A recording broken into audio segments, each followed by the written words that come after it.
ನಮಸ್ಕಾರ. ಇದು mega focus. ನಾನು ಶಶಿಧರ್ ಭಟ್. ಎಂದಿನಂತೆ 3 ಸುದ್ದಿಗಳನ್ನು ತೆಗೆದುಕೊಂಡು ತಮ್ಮೆದುರಾಗಿದೆ. ಸುದ್ದಿಯ ಹಿಂದಿನ ಸುದ್ದಿ ಮತ್ತು ವಿಶ್ಲೇಷಣೆ. ಈ 3 ಪ್ರಮುಖ ಸುದ್ದಿಗಳಲ್ಲಿ ಮೊದಲನೇದು ಕಾಂಗ್ರೆಸ್ಗೆ ಸಂಬಂಧಪಟ್ಟಿದ್ದು. ಏನು ಅಧಿಕಾರದ ಕುರಿತು ಮುಖ್ಯಮಂತ್ರಿ ಮತ್ತು ಉಪಮುಖ್ಯಮಂತ್ರಿಗಳ ನಡುವೆ ನಡೆಯುತ್ತಿರುವ ಯುದ್ಧ ಇದೆಯಲ್ಲ, ಅದರ ಬೆಳವಣಿಗೆಗಳನ್ನು ತಮಗೆ ತಿಳಿಸೋ ಯತ್ನ ಮಾಡ್ತೀವಿ.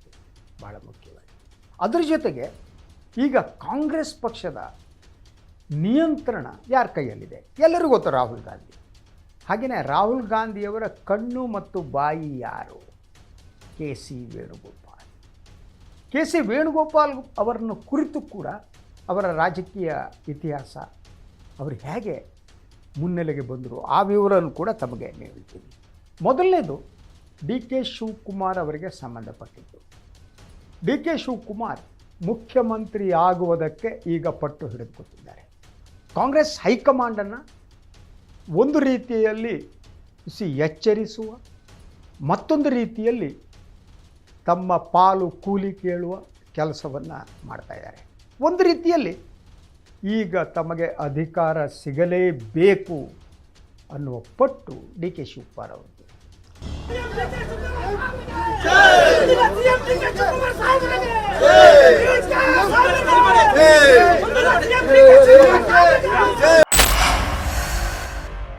ಅವರು ಆ್ಯಕ್ಚುಲಿ ಈಗ ಒಂದು ಖಾಸಗಿ ಚಾನಲ್ನಲ್ಲಿ ಮಾತನಾಡುತ್ತಾ ಒಂದು ಕಾರ್ಯಕ್ರಮದಲ್ಲಿ ಒಂದು ಸ್ಫೋಟಕ ಹೇಳಿಕೆ ನೀಡಿದರು. ಆ ಸ್ಫೋಟಕ ಹೇಳಿಕೆಗೆ ಬೇರೆ ಬೇರೆ ಅರ್ಥ ಬರುತ್ತೆ. ಅದೇನು ಗೊತ್ತಾ? 2023 ವಿಧಾನಸಭಾ ಚುನಾವಣೆಯಲ್ಲಿ ಕಾಂಗ್ರೆಸ್ ಪಕ್ಷ 136 ಸ್ಥಾನಗಳನ್ನು ಗೆಲ್ಲುವುದಕ್ಕೆ ನಾನೇ ಕಾರಣ, ನಾನೇ, ನನ್ನಿಂದ ಎಲ್ಲ. ಈ ಮೊದಲು ತಮ್ಮ ಜೊತೆಗೆ ಸಿದ್ದರಾಮಯ್ಯನವರ ಹೆಸರನ್ನು ಅವರು ಹೇಳ್ತಾ ಇದ್ದರು. ಈಗ ಫಸ್ಟ್ ಟೈಮ್ ಅವರು ಸಿದ್ದರಾಮಯ್ಯನವರ ಹೆಸರನ್ನು ಬಿಟ್ಟು ನಾನೇ ಕಾರಣ, ನನ್ನಿಂದಲೇ ಎಲ್ಲ ಅನ್ನುವ ಮಾತನಾಡಿದ್ದಾರೆ. ಇದು ಒಂದು ರೀತಿಯ ಫ್ರಸ್ಟ್ರೇಷನ್ ರೀತಿಯೂ ಕಾಣುತ್ತೆ. ಇನ್ನೊಂದು ರೀತಿ ಅಧಿಕಾರವನ್ನು ಕಸಿದುಕೊಳ್ಳುವ ಒಂದು ಯತ್ನವಾಗಿಯೂ ಕಾಣುತ್ತೆ. ಯಾಕೆಂದರೆ ಅಧಿಕಾರವನ್ನು ಕಸಿದುಕೊಳ್ಳೋದ ಬಗ್ಗೆ ಅವರು ಹಿಂದೆ ಮಾತನಾಡಿದ್ರು, ತಮಗೆಲ್ಲ ಗೊತ್ತಿರಬಹುದು. ಸದನದಲ್ಲೇ ಮಾತನಾಡ್ತಾ ಎಸ್ ಎಂ ಕೃಷ್ಣ ಅವರ ಜೊತೆ ತಾವು ಮಾತಾಡಿದ್ದು, ಆವಾಗಿನ ಕೆಲವು ನೆನಪುಗಳನ್ನು ಮಾಡಿ ಅಧಿಕಾರವನ್ನು ಸಿಗದಿದ್ದರೆ ಕಸ್ಕೋಬೇಕು, ಕಿತ್ಕೋಬೇಕು ಅಂತ ಹೇಳಿದರು. ಹಾಗಿದ್ದರೆ ಈಗ ಅಧಿಕಾರವನ್ನು ಕಸಿದುಕೊಳ್ಳುವ, ಕಿತ್ತುಕೊಳ್ಳುವ ಹಂತಕ್ಕೆ ಅವರು ಬಂದಿದ್ದಾರೆ. It's a big question. ಆದರೆ ನನ್ನ ಮುಂದೆ ಇನ್ನೊಂದು ಕ್ವೆಶ್ಚನ್ ಇದೆ, ಅದು ಇನ್ನೊಂದು ಪ್ರಶ್ನೆ, ಅದ್ರ ಬಗ್ಗೆ ಮಾತನಾಡಬೇಕು. ಅದೇನು ಗೊತ್ತಾ? ಅದು ರಾಹುಲ್ ಗಾಂಧಿಯವರು ಯಾಕೆ ಡಿ ಕೆ ಅವ್ರನ್ನ ಭೇಟಿ ಮಾಡ್ತಾ ಇಲ್ಲ, ಅವರಿಗೆ ಯಾಕೆ ಅವಕಾಶ ಕೊಡ್ತಾ ಇಲ್ಲ? ಸೊ ಡಿ ಕೆ ಶಿವಕುಮಾರ್ ಅವರು ರಾಹುಲ್ ಗಾಂಧಿಯವರನ್ನ ಭೇಟಿ ಮಾಡುವುದಕ್ಕೆ ಸತತ ಯತ್ನವನ್ನು ನಡೆಸಿ ಸುಮಾರು 1 ವರ್ಷನೇ ಕಳೆದರು. ಈ 1 ಬಾರಿನೋ 2 ಬಾರಿನೋ ಏರ್ಪೋರ್ಟ್ನಲ್ಲಿ ಸಿಕ್ಕಿದ್ರು, 1 ನಿಮಿಷ 2 ನಿಮಿಷ, ಚೆನ್ನಾಗಿದ್ದೀರಾ ಹಾಂ ಹೌದು, ಆ ರೀತಿ ಮಾತುಕತೆ ಮುಗಿದಿರಬೇಕು. ಉಳಿದಂತೆ ಕರ್ನಾಟಕದ ರಾಜಕೀಯ ಬೆಳವಣಿಗೆಯ ಕುರಿತು ಚರ್ಚೆ ಮಾಡುವುದಕ್ಕೆ ರಾಹುಲ್ ಗಾಂಧಿ ಡಿ ಕೆ ಶಿವಕುಮಾರ್ ಅವರಿಗೆ ಅವಕಾಶವನ್ನು ಕಲ್ಪಿಸಿಲ್ಲ. ಇದು ಬಹಳ ಮುಖ್ಯವಾದ್ದು. ಈಗಲೂ ಕೂಡ ಅಂತಿಮವಾಗಿ ಕಾಂಗ್ರೆಸ್ನ ಒಳಗಿನ ಈ ಬಿಕ್ಕಟ್ಟನ್ನು ಬಗೆಹರಿಸಬೇಕಾದವರು ರಾಹುಲ್ ಗಾಂಧಿ. ಆದ್ದರಿಂದ ಆ ಬಿಕ್ಕಟ್ಟು ಬಗೆಹರಿಯೋದಕ್ಕಿಂತ ಮೊದಲು ಡಿ ಕೆ ಶಿವಕುಮಾರ್ ಮತ್ತು ರಾಹುಲ್ ಗಾಂಧಿಯವರ ನಡುವೆ ಚರ್ಚೆ ನಡೀಲೇಬೇಕು. ಅದು ಚರ್ಚೆ ನಡೆಯದೆ ಇದು ಅಂತಿಮ ಹಂತಕ್ಕೆ ಬರಲ್ಲ. ಚರ್ಚೆ ನಡೆದ ಪ್ರತಿ ಸಲ ಹೋಗೋದು, ಖರ್ಗೆ ಅವ್ರು ನೋಡೋದು ಬರೋದು ಆಗಲ್ಲ. ಹಾಗೆಯೇ ಅವರ ಡೇಟ್ಗಳನ್ನು ಕೊಟ್ಕೊಂಡು ಹೋಗೋದು. ಈಗ ಮೇ 15 ಒಳಗಡೆ ಅಂತೇಳಿ ಡಿ ಕೆ ಬೆಂಬಲಿಗರು ಹೇಳ್ತಾರೆ. ಅದಕ್ಕೂ ಮೊದಲು ಅವರು will have to sit with Rahul Gandhi and discuss. But ಯಾಕಂದರೆ ರಾಹುಲ್ ಗಾಂಧಿ ಯಾಕೆ ಅವಕಾಶ ಕೊಡ್ತಾ ಇಲ್ಲ? ಈ ಬಗ್ಗೆ ಹಲವು ರೀತಿಯ ವಿಶ್ಲೇಷಣೆಗಳು ಕಾಂಗ್ರೆಸ್ ಪಕ್ಷದ ಒಳಗಡೆ ಇದೆ. ಒಂದು ಬಹಳ ಮುಖ್ಯವಾದ ಮೊದಲ ಕಾರಣ ಅಂತಂದರೆ ಡಿ ಕೆ ಶಿವಕುಮಾರ್ ಅವರ ಸಾಫ್ಟ್ ಹಿಂದುತ್ವ ಏನಿದೆ ಅದು ರಾಹುಲ್ ಗಾಂಧಿಯವರಿಗೆ ಇಷ್ಟ ಆಗ್ತಾ ಇದೆ. ಸಾಫ್ಟ್ ಹಿಂದುತ್ವ ಹೇಗೆ ಅಂದರೆ ಅವರು ಬಹುತೇಕ BJP ನಾಯಕರುಗಳ ಜೊತೆ ಕಾಣಿಸ್ಕೊಳ್ಳೋದು, ಜಗ್ಗಿ ವಾಸುದೇವ್ ಅಂತ ಕಾಂಗ್ರೆಸ್ ಕ್ರಿಟಿಕ್ ಅವ್ರ ಜೊತೆ ವೇದಿಕೆಯನ್ನು ಹಂಚ್ಕೊಳ್ಳೋದು, ಅಮಿತ್ ಶಾ ಅವ್ರ ಜೊತೆ ವೇದಿಕೆಯನ್ನು ಹಂಚ್ಕೊಳ್ಳೋದು. ಹಾಗೆ ಕುಂಭಮೇಳಕ್ಕೆ ಸಂಬಂಧಪಟ್ಟಂತೆ ಖರ್ಗೆ ಅವರು ಒಂದು ಮಾತನ್ನು ಹೇಳಿ ಕುಂಭಮೇಳದ ಬಗ್ಗೆ ಟೀಕೆ ಮಾಡಿದರೆ ಇವರು ತಕ್ಷಣ ಹೋಗಿ ನದಿಯಲ್ಲಿ ಮುಳುಗಿ ಬಟ್ಟೆ ಬಿಚ್ಕೊಂಡು ಎದ್ದು ಬಂದಿದ್ದು. ಸೊ ಅವರ ಸಾಫ್ಟ್ ಹಿಂದುತ್ವ ಏನಿದೆ ಆ ಕಾರಣಕ್ಕೆ ಮೊದಲನೇದಾಗಿ ರಾಹುಲ್ ಗಾಂಧಿಯವರಿಗೆ ಇಷ್ಟ ಆಗ್ತಿಲ್ಲ ಅಂತ ಅನಿಸುತ್ತೆ. ಹಾಗೆ ನೋಡಿದರೆ ಒಂದು ಕಾಲದಲ್ಲಿ ರಾಹುಲ್ ಗಾಂಧಿ ಕೂಡ ಈ ಸಾಫ್ಟ್ ಹಿಂದುತ್ವವನ್ನು ಎತ್ತಿಕೊಂಡು ರಾಜಕಾರಣ ಮಾಡೋದಕ್ಕೆ ಟ್ರೈ ಮಾಡಿದರು. ನಂತರ ಅವರ ಇಡೀ ಅಪ್ರೋಚ್ ಬದಲಾಯಿತು. ಅವ್ರಿಗೆ ಭಾಳ ಸ್ಪಷ್ಟವಾಗಿ ಗೊತ್ತಿದ್ದು ಇವತ್ತಿನ ದೇಶದ ರಾಜಕೀಯ ಸನ್ನಿವೇಶದಲ್ಲಿ ಅಪ್ಪರ್ ಕಾಸ್ಟ್ ವೋಟ್ ಕಾಂಗ್ರೆಸ್ಸಿಗೆ ಬರಲ್ಲ. ಕಾಂಗ್ರೆಸ್ಸನ್ನು ಉಳಿಸುವುದಿದ್ದರೆ, ಬೆಳೆಸುವುದಿದ್ದರೆ, ತಮ್ಮನ್ನು ಪ್ರಧಾನಮಂತ್ರಿ ಮಾಡೋದಿದ್ದರೆ ಅದು ದಲಿತರು, ಹಿಂದುಳಿದ ವರ್ಗದವರು ಮತ್ತು ಅಲ್ಪಸಂಖ್ಯಾತರ ಮತಗಳು ಅನ್ನೋದು ರಾಹುಲ್ ಗಾಂಧಿಯವರ ಈಗಿನ ಸ್ಪಷ್ಟ ನಿರ್ಧಾರ. ಅವ್ರಿಗೆ ಅನಿಸೋದು yes this is the thing. ಅದರಿಂದ ಈ ಒಂದು ವೋಟರ್ಸ್ ಮೇಲೆ ಕಾನ್ಸಂಟ್ರೇಟ್ ಮಾಡಬೇಕು ಅನ್ನೋದು ಒಂದು. ಆದರೆ ಡಿ ಕೆ ಶಿವಕುಮಾರ್ ಅವರು ಅವರ ಇಡೀ ಅಪ್ರೋಚ್ ಬೇರೆ ರೀತಿಗೆ. ಅವರು ಅಹಿಂದ ರಾಜಕಾರಣಕ್ಕೆ ಅಷ್ಟು ಹತ್ತಿರವಾಗಿದ್ದವರಲ್ಲ. ಅವರ different type of politics. This the first thing. Second thing, Rahul ಗಾಂಧಿಯವರು ಅಂಬಾನಿ, ಅದಾನಿ ಅವರನ್ನು ಕಟುವಾಗಿ ಟೀಕೆ ಮಾಡಿದ ಸಂದರ್ಭದಲ್ಲಿ you see that Ambani, Mukesh ಅಂಬಾನಿಯವರ ಮದುವೆಯ ಕಾರ್ಯಕ್ರಮದಲ್ಲಿ ಕಾಂಗ್ರೆಸ್ ಅವರು ಯಾವ ನಾಯಕರು ಹೋಗಿದ್ದರು ಕೂಡ ಡಿ ಕೆ ಶಿವಕುಮಾರ್ ಹೋಗಿದ್ದು.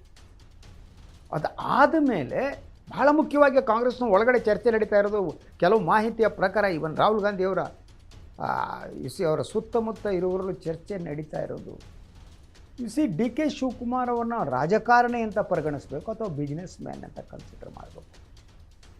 ಈ ಮುಖ್ಯವಾದ ಪ್ರಶ್ನೆ ರಾಹುಲ್ ಗಾಂಧಿ ಸೇರಿದಂತೆ ಹಲವರಿಗೆ ಕಾಡ್ತಾ ಇದ್ದಂತಾಗುತ್ತೆ. ಅವರ first option whether it is a politics or it is a business. So business ಮತ್ತು ಪೊಲಿಟಿಕ್ಸ್ ಒಂದಾಗಿರುವಂಥದ್ದೇನಿದೆ, ಮೂಲಭೂತವಾಗಿ ಅದನ್ನು ರಾಹುಲ್ ಗಾಂಧಿ ವಿರೋಧಿಸ್ತಾ ಬಂದಿದ್ದಾರೆ.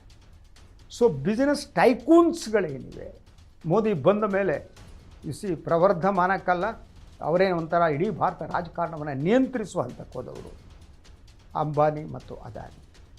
ಈ ಉದ್ಯಮಪತಿಗಳ ವಿರುದ್ಧ ರಾಹುಲ್ ಗಾಂಧಿಯವರು ಹೋರಾಟ ಮಾಡುವ ಸಂದರ್ಭದಲ್ಲಿ ಅವರ ಪಕ್ಷದವರೇನೆ ಈ ಉದ್ಯಮಿಪತಿಗಳ ಜೊತೆ ಸಂಪರ್ಕವನ್ನು ಹೊಂದಿರೋದು ಮತ್ತು ಉದ್ಯಮವನ್ನೇ ತಮ್ಮ ಫಸ್ಟ್ ಪ್ರಯಾರಿಟಿಯಾಗಿ ಮಾಡಿಕೊಂಡಿದ್ದು.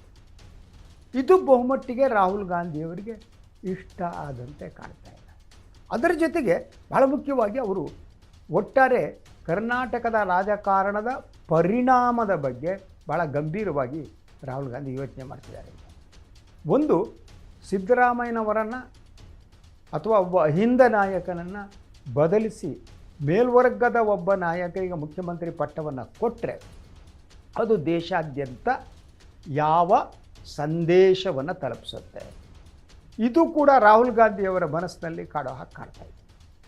ಈ ಬಗ್ಗೆ ಅವರೊಂದು ತೀರ್ಮಾನ ತೆಗೆದುಕೊಳ್ಳದಿದ್ದರೆ then it will be difficult. So ಅದರಿಂದ ನಾವು ಹೇಳುವ ಹಾಗೆ ನಾವು ಮಾಧ್ಯಮದಲ್ಲಿ ಕೂತ್ಕೊಂಡು ಆಗೋಯ್ತು, ಮುಗಿದೋಯ್ತು ಬಿಡ್ರಿ, ಮೇ 15 ಸೊ ಆಗ್ಬಿಡ್ತಾರೆ, ಹುಟ್ಟುಹಬ್ಬಕ್ಕೆ ಆಗ್ಬಿಡ್ತಾರೆ ಅಂತ ಡಿ ಕೆ ಅವರ ಅಭಿಮಾನಿಗಳಂತೆ ಮಾತನಾಡೋಕ್ಕಾಗಲ್ಲ. ಸೊ ಮೇ 15ಕ್ಕೆ ಆಗೋದಿದ್ದರೆ ತೀವ್ರ ರೂಪದ ರಾಜಕೀಯ ಬೆಳವಣಿಗೆ ಆಗಬೇಕು. Rahul Gandhi will have to take a call. Rahul Gandhi ಆ ಕಾಲ್ ತೆಗೆದುಕೊಳ್ಬೇಕಾದ್ರೆ ಅಂಥ ಒಂದು ಸಿಚುವೇಶನ್ ಬಂದರೆ ಅವರು ಸಿದ್ದರಾಮಯ್ಯನವರನ್ನು ಕೂಡ ಕರೆದು ಮಾತನಾಡಬೇಕಾಗುತ್ತೆ. ಸಿದ್ದರಾಮಯ್ಯನವರು ಕರೆದು ಮಾತನಾಡದೇನೆ ಮುಂದಿನ ರಾಜಕೀಯ ಬೆಳವಣಿಗೆಗಳಾಗಲ್ಲ. ಯೂಶ್ವಲಿ ಇಂಥ ಸಂದರ್ಭದಲ್ಲಿ ಏನು ಮಾಡ್ತಾರೆ ಅಂತಂದರೆ, ಒಬ್ಬರು ಔಟ್ ಗೋಯಿಂಗ್ ಮುಖ್ಯಮಂತ್ರಿ ಇದ್ದರೆ ಅವರ ಅಭಿಪ್ರಾಯವನ್ನು ಕೇಳಿನೇ ಹೊಸ ಮುಖ್ಯಮಂತ್ರಿಯ ಆಯ್ಕೆ ಮಾಡ್ತಾರೆ ನಾಯಕರು. ಆದ್ದರಿಂದ ಸಿದ್ದರಾಮಯ್ಯನವರನ್ನು ಬಿಟ್ಟು ಒಂದು ಹೊಸ ನಾಯಕರ ಆಯ್ಕೆ ಕೂಡ ಸುಲಭ ಅಲ್ಲ.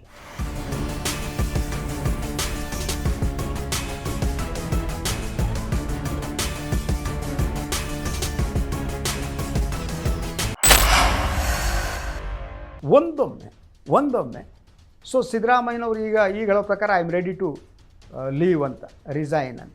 ಹಾಗಿದ್ದರೆ ಅವರು ಯಾರ ಹೆಸರನ್ನು ಹೇಳ್ತಾರೆ? ಅವರು ಅಹಿಂದ ನಾಯಕರ ಹೆಸರು ಹೇಳ್ತಾರೆ ಹೊರತು ಡಿ ಕೆ ಶಿವಕುಮಾರ್ ಹೆಸರು ಹೇಳಲ್ಲ. ಆವಾಗ still Congress high command will be in a fix. So ಸಿದ್ದರಾಮಯ್ಯನವರು ಅಹಿಂದ ನಾಯಕರ ಹೆಸರು ಹೇಳಿದ್ರು ಡಿ ಕೆ ಶಿವಕುಮಾರ್ ಅವ್ರನ್ನ ಮಾಡೋದು ಕಾಂಗ್ರೆಸ್ ಹೈಕಮಾಂಡಿಗೆ ಕಷ್ಟ. ಆದ್ದರಿಂದ ಇದೊಂಥರ ಟಿಕ್ಲಿಶ್, ಭಾಳ ಒಂಥರ ಸಂಕೀರ್ಣವಾದ ಸ್ಥಿತಿಯಲ್ಲಿದೆ. ಮೇಲ್ನೋಟಕ್ಕೆ ನಾವು ಮಾಧ್ಯಮದಲ್ಲಿ ಡೇಟ್ ಕೊಡ್ತಾ ಬಂದು 1 ವರ್ಷ ಆಗೋಯ್ತು ಅಲ್ವಾ, ಬದಲಾಯಿತು, ಆಗೋಯ್ತು ಅಂತ ಡೇಟು ಎಲ್ಲ ಒಂಥರ ಹೇಗಾಗಿದ್ದಾರೆ ಅಂದರೆ, ರಾಮನಗರದ ಶಾಸಕರಿದ್ದಾರಲ್ಲ ಇಕ್ಬಾಲ್ ಹುಸೇನ್, ಆ ಇಕ್ಬಾಲ್ ಹುಸೇನ್ ಟೈಪ್ ಮಾಧ್ಯಮಗಳಾಗೋಗ್ಬಿಟ್ಟಿವೆ ಅಂತ. ಮಾಧ್ಯಮಗಳು ಇಕ್ಬಾಲ್ ಹುಸೇನೋ ಮಾಧ್ಯಮ ಗೊತ್ತಿಲ್ಲ. ಸೊ ಆ ರೀತಿ ಹೇಳಿಕೆಗಳು ಸತತವಾಗಿ ಬರ್ತಾ ಇವೆ, ಆದರೆ ಅಷ್ಟು ಸುಲಭವಾಗಿಲ್ಲ. So ultimately ball in is Rahul Gandhi sport. You will have to take a call. ಅದಕ್ಕೆ ಅವರು ಬೇರೆ ಬೇರೆ ಆಯಾಮಗಳನ್ನು, ಪರಿಣಾಮಗಳನ್ನು ನೋಡಿ ತೀರ್ಮಾನ ತೆಗೆದುಕೊಳ್ಳೋದ್ರಿಂದ ನಾವು it is very difficult to say ಏನಾಗುತ್ತೆ ಅಂತ. ಇದು ಇವತ್ತಿನ ಮೊದಲ ಸುದ್ದಿ.